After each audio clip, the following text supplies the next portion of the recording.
बिस्मिल्लाहिर्रहमानिर्रहीम, अस्सलाम वालेकुम and welcome to dinner tonight.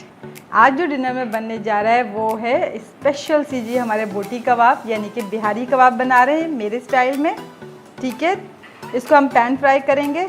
इस गोश्त में मैंने जी तकरीबन 1 घंटे पहले पपीता लगा दिया था। ठीक है, तकरीबन 2 टेबल स्पून मैंने पपीता लगा दिया था और ये तकरीबन 1 किलो के करीब गोश्त है। और इसके अंदर जो है मैंने 2 टेबल स्पून अदरक लहसुन और ये आप देख सकते हैं कि हरी मिर्च जो है मैंने इसको मोटा मोटा पीस लिया। तो फर्स्ट स्टेप ये है कि 1 किलो गोश्त में मैंने 2 टेबल स्पून के करीब पपीता लगा के 1 घंटा मुझे हो गया और अब मैं इसमें ये पेस्ट शामिल कर रही हूँ और 1 घंटे के लिए फ़र्दर इसको मैं मैरिनेट करके रख दूँगी। तो 1 घंटे के लिए इसको फ़र्दर मैरिनेट करके रख देंगे, जबकि मैंने 1 घंटा दे दिया था, पपीता लगा के रख दिया था और इसको फ़र्दर 1 घंटा रखेंगे। अगर आप अंडर कट लेंगे तो उसमें ज़्यादा टाइम नहीं लगेगा। ठीक है, चलें इसको तकरीबन 1 घंटा हम इसको रखते हैं और अंडर कट लेंगे, जैसे मैंने अभी आपसे कहा कि अंडर कट में ज़्यादा टाइम मैरिनेशन में नहीं लगता। तो 1 घंटा हम इसको ऐसे ही रखेंगे और फिर हम मसाला लगा के इसको 24 आवर्स के लिए फिर रखेंगे। मसाले वाला स्टेप हम आफ्टर 1 आवर करेंगे ताकि ये वाला जो स्टेप 1 है इसमें जो इंग्रेडिएंट्स हमने डाले हैं वो गोश्त के साथ अच्छी तरह मैरिनेट हो जाए। देखें अभी 24 आवर्स नहीं हुए, अभी 12 आवर्स हुए हैं और 12 आवर्स होने के बाद अब मैं इसमें फ़र्दर इंग्रेडिएंट्स शामिल कर रही हूँ, जिसमें 1 टेबल स्पून लाल मिर्च, 1 टेबल स्पून इसमें लाल मिर्च आ गई, जर्दे का रंग चुटकी भर। ठीक है, ये जायफल जावित्री है, चुटकी भर जायफल, चुटकी भर जावित्री हमने इसमें डाल दिया। ठीक है जी, और ये धनिया पाउडर है, ये 1.5 टीस्पून है। ठीक है, ये आगे इसमें 1 टेबल स्पून नमक और ये हल्दी 1/4 टीस्पून, 1/4 टीस्पून हमारे पास गरम मसाला, ये भी इसमें शामिल हो गया। इसके अलावा ये जी ग्रेटेड कोकोनट है 2 टेबल स्पून। आप चाहें तो इसको भी फर्दर ग्राइंड कर लें ताकि ये अच्छा सा बिल्कुल ही फाइन हो जाए। इसके अलावा ये दही लिया था मैंने 4 टेबल स्पून और इसके अंदर मैंने 1 मीडियम साइज़ की जो प्याज थी वो मैंने उसको रेड किया और दही के साथ मैंने ग्राइंड कर लिया। आप चाहें तो ये जो कोकोनट 2 टेबल स्पून लिया था इसी के साथ इसके ग्राइंड कर लें। तो ये पेस्ट जो है इसमें 1 मीडियम साइज़ की प्याज जो हमने गोल्डन ब्राउन की थी और 4 टेबल स्पून दही के साथ हमने इसका पेस्ट बना लिया, ये भी शामिल हो जाएगा। तो अभी 12 आवर्स हुए थे, 12 आवर्स इसको फर्दर अगर आप रखेंगे तो ये बहुत ज़बरदस्त सा मैरिनेट हो जाएगा। ठीक है, सारे इंग्रेडिएंट्स को हम जी इसको अच्छा सा मिक्स करते हैं और इसको फर्दर 12 आवर्स और देते हैं ताकि अच्छा से मैरिनेट हो जाए। फिर इसको हम जी फ्राई पैन में इसको फ्राई करते हैं और मोस्ट इम्पॉर्टेंट जो है सरसों का तेल। जी सरसों का तेल जी हमें चाहिए। इसके लिए सरसों के तेल हम तकरीबन 4 टेबल स्पून इसमें शामिल करेंगे। ठीक है, ये देखें जी सरसों का तेल तकरीबन 4 टेबल स्पून इसमें शामिल हो गया।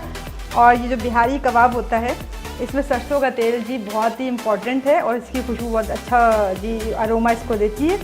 तो देख सकते हैं आप कलर ही कितना ज़बरदस्त है इसमें कलर आ रहा है। एक तो इसमें हमने सरसों का तेल डाला है, दूसरा हमने जर्दे का कलर आपने देखा था हमने डाला था चुटकी भर। तो इसको आप चाहें तो आप देगची में इसको पका लें, चाहे तो फ्राई पैन में आप इसको कर लें कुक, क्योंकि ये आफ्टर 12 आवर्स और 24 आवर्स टोटल 24 आवर्स ये अच्छा सा जी पपीता जो आपने टेंडर डाला है, टेंडराइज़र का काम करता है पपीता, तो वो अच्छा सा इसको गला देगा। तो मिलते हैं आफ्टर 24 आवर्स। ये देखें आफ्टर 24 आवर्स अब हम इसको वुडन स्कीवर्स में लगाते हैं। ठीक है, और अगर स्कीवर्स अवेलेबल ना हो तो कोई मसला नहीं है, आप डायरेक्ट देगची में डालें या फ्राई पैन में डालें, थोड़ा सा ऑयल डालें और 40 मिनट्स के अंदर, 40 मिनट्स तो ज़्यादा कह रही हूँ, शायद 30 मिनट्स के अंदर ये रेडी हो जाएंगे। तो मैं ये स्कीवर्स में लगा रही हूँ, आप देख सकते हैं कि ईज़िली ये इसके अंदर लग रहा है। ठीक है, कम से कम मैं इसको लगा दूँगी। ठीक है, फ्राई पैन में बना रही हूँ तो 4 to 5 ईज़िली लग जाएंगे। ठीक है, ये देखें, तो अब मैं सारे लगा लेती हूँ फिर आपको दिखाती हूँ। चलें जी, ये देखें हमने बहुत सारे जो है स्कीवर्स में लगा लिए हैं। ठीक है, बोटियाँ, और तवे पे करना चाहें तवे पे करें, पॉट में करना चाहें पॉट में करें। और मेरा जो फ्लेम है वो इस वक्त स्लो है, ठीक है, ताकि ये फ़ौरन जल ना जाएं। और ऑयल मैंने तकरीबन हाफ से कम डाला है। चलें, अच्छा ये मैंने 24 आवर्स की मैरिनेशन है, आपको याद होनी चाहिए। 24 आवर्स मैंने इसको मैरिनेट करके रखा है, तो ये अच्छी सी बोटियाँ गल गई हैं। ये देखें, सही है, ये बोटियाँ बहुत अच्छी तरीके से गल चुकी हैं। और it takes hardly 30 to 35 minutes. फिर भी मैं बीच में चेक करूँगी, ऐसा ना हो कि ये ज़्यादा ओवर कुक हो जाए। ये देखें, सही हो गया, इतना काफ़ी है, ये हो गया। तो चलते हैं, इसको कवर करते हैं और मिलते हैं आपसे आफ्टर 30 to 35 मिनट्स बाद। चलें जी, ये देखें हमारे 30 मिनट्स हो चुके हैं, ठीक है। फ्लेम को मैं करती हूँ स्लो, इस वक्त मीडियम टू लो फ्लेम था, आपको दिखा भी देती हूँ, गर्म हो रहा है इस वक्त। ये देखें, ठीक है, ये देखें। अच्छा ये काफ़ी ज़्यादा गल चुके हैं, आप देख सकते हैं, ये मैं आपको दिखाऊं, काफ़ी ज़्यादा गल चुके हैं। अब मैं इसमें कोयले का धुआं दे दूंगी, स्मोक दे दूंगी और चूल्हा कर दूंगी बंद। चूल्हा आपके सामने ही बंद कर देते हैं, ये देखें चूल्हा हो गया बंद। कोयले का धुआं देंगे, आप चाहें तो एलुमिनियम फॉइल रख लें या इस तरह जैसे मैंने लिया है, ये सेंटर में रख लूँ, नहीं it's okay with it, okay. ये देखें जी, ये मैंने रख लिया प्याज के ऊपर और आप ये देख सकते हैं, इसे मैं थोड़ा सा ऑयल टपका दूँ। चलें, ये देखें, इस पर ऑयल हम यहीं से ले लेते हैं, कोई मसला नहीं है, साइड से ले लेते हैं, थोड़ा सा फ्यू ड्रॉप्स हमने इस पर चिपका दिए। और अब इसको हम बंद करते हैं फॉर अबाउट 5 मिनट्स, ठीक है, ताकि अच्छा सा इसमें जी अरोमा आ जाए, स्मोकी सा। चलें, बस 5 मिनट्स के बाद हम इसको डिश आउट करते हैं। चलें जी, ये देखें कितनी ज़बरदस्त इसका लुक है। और ये थी आज की रेसिपी, बिहारी बोटी, और मेरे स्टाइल में डिफरेंट रेसिपी आपको दी है। उम्मीद है कि आज की रेसिपी आपको पसंद आएगी। चैनल को सब्सक्राइब करना ना भूलें। Eat healthy, stay positive. अल्लाह हाफिज़।